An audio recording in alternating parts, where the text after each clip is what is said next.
Welcome to Missing the Mark, where we look for meaning in strange places. I'm Christopher. I'd like to share a conversation I had recently with my 9-year-old son. We had recently read the story in the Gospels where Jesus mentioned that the threshing stick is at hand, and the Lord comes to separate the wheat from the chaff. And he asked me what this meant, because of course he has no experience of what you do with wheat, and frankly I don't either. I just happen to know it. So I explained, that in the wheat there's the plant, and there's only one part you care about, the wheat berry, and then the rest, the useless plant matter outside is the chaff. So you have to separate these two out. So you have the wheat berry that you can then make flour from, and the chaff, which is no good. And so this represents, metaphorically speaking, the wheat represents. And here I actually simplified. If you watch my channel at all, you will know I tend to make everything very complicated, or less make it complicated and more, I tend to always address the full complexity of everything rather than simplifying. But I'm working on it with my 9-year-old son, trying to simplify because he can only deal with so much complexity. So I simplified down to, well, okay, the wheat represents the good people and the chaff represents the bad people. And at the time, he explained, he actually understood that. I encourage him to tell me when my explanations are too complex and he doesn't understand. And so he actually indicated he understood that. And that was a week ago, 2 weeks ago, something like that. And then last night, he asked me, Dad, the wheat and the stuff, but aren't we all bad? And, oh man, was that a great question to get. And so I was able to actually, it's such a perfect opening that it indicates he's ready to understand at a more adult level the idea of what hell actually is. And so I explained, again, still trying to keep it simple. And so that's part of why I'm sharing this is, my attempt at a simple explanation, but, for a 9-year-old who's ready. Because it's an interesting sort of dynamic with different things balancing out. Pardon. Tail end of a cough. Anyway, so first off, I said, yes, in fact, we are. It's a fallen world, as he already knows. It's a fallen world, and in fact, we are all imperfect. We are all bad in that sense. However, Jesus saves us. And this saving action, there's a bit of back and forth, which I'm going to sort of simplify, but essentially that saving action is what enables us to be good. In fact, the saving of us is making us good again. It's repairing the defects in us. And so when those defects are gone, when we have been repaired, we will be good. That's what the saving actually accomplishes, is making us good. However, and here's the big catch, you have to actually cooperate in this. You can't be made better against your will.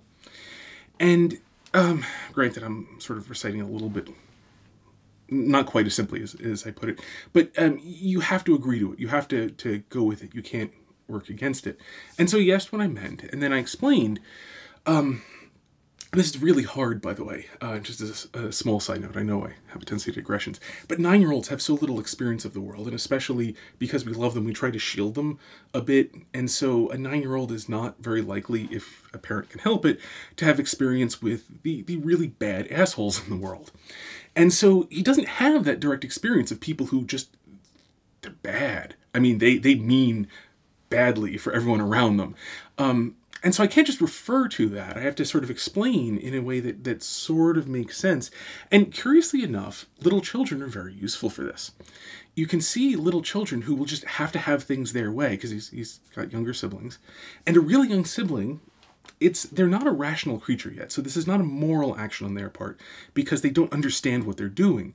But you can see the sort of profound selfishness involved in something like what a 3-year-old does when it has to be their way. They have to have it their way, and they will yell and scream, and no amount of trying to explain things to them does any good. And you can see it too, like in covetousness, for example. 3-year-olds really covet quite a lot, actually. One of their older siblings has something, and then they want it. I want that, and they yell and scream and will hit until they get it.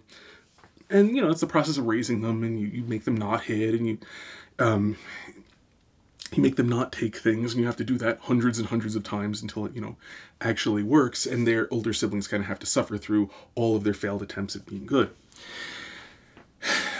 So it's younger siblings are a great example of doing things wrong to older siblings, I have discovered. But moreover, if you adding even onto this, there are, you can take that sort of thing to an even bigger extreme, or I'm sorry, more general, not to more of an extreme, but more general, that I want that covetousness can be of anything good. And it can be of things like knowledge, of, beauty, of abilities, of talents, of, relationships. It's possible to covet all of those things. And what is at the heart of that? As I've explained to him before, and he actually gets, but just to make sure, coveting is where you want that particular thing, that you would want to deprive somebody else of it so that you can have it, is coveting. Seeing somebody who's got who's got a really nice car, you think I want to get a car like that someday. I'm going to save up my money and buy a car just like that one. That's just being inspired. Being inspired by something good is perfectly good. Coveting is where you actually want the thing. You want to figure out some way of getting it from them. And in a sort of similar way, you can be covetous of traits of he's good at math or she's good at singing. And you can resent that fact that somebody else is better at a thing than you are. You can resent that somebody else has a friend that you don't. You can resent anything along those lines, and they all come down to, we are limited, finite creatures. We're not infinite. We're given many things, but we're not given everything. We're given quite a lot less than everything. And a person can simply refuse to accept that. They can refuse to accept what they've been given and instead demand that they want things to be their way. They want things that other people have been given to be given to them instead. So, if you're not good at singing, you might, and you see somebody who is, you could have that reaction, a bastard, he makes me feel bad because he's so much better at me than singing. I want to be good at singing. And that sort of thing, it's possible to hold on to not be willing to let it go, to not be willing to say, hey, good for you that you're better than me at this. I'm glad for you. I'm happy for you because you've been given something, and, desiring your good, which is what love is, desiring the good of the other as other for the sake of the other. Good for you. To not be willing to do that, it is possible to do that, to just never be willing to do that, to never be willing to be happy for others having things that you don't. It is possible to not be willing to accept the way things are rather than demanding that they have to be the way that you want them. And that is hell. That there's a reality. There's what you're given and there's what you're not given. And you can choose to accept what you are given, or you can choose to, in a sense, reject what you haven't been given, but it really amounts to rejecting what you have been given and simply choosing to be unhappy about what you have not been given. And so he understood this. I'm being more wordy here. At the time when we were talking, I happened to be doing a particularly good job of keeping things a little simpler. So my apologies, I can't reproduce it. But that there is hell. That there is refusing salvation. The desire that things must be my way. It has to go the way I want it to go. I have to be the one. And this is essentially, I didn't actually explain this at the time, but this is essentially a desire to supplant God. It's the desire to be the one who is creating, not the creature. To be the one who is arranging things according to his will, not to be the one who has been given from the Creator. And so heaven is essentially being happy as a creature, being content to be a creature, to be the creature you have been created to be, to live according to your nature in the sort of Stoic language. Whereas hell is essentially desiring to be God, refusing to be a creature, refusing to be the creature you were created to be, and not realizing that the alternative is essentially nothingness. And so, or possibly realizing that and wanting to be nothing. You can find two variants, the wanting to be God and wanting to be nothing. They're superficially very different. At the end of the day, for a creature, they're equivalent to each other because since you can't be God, any attempt to be God is just an attempt to be nothing.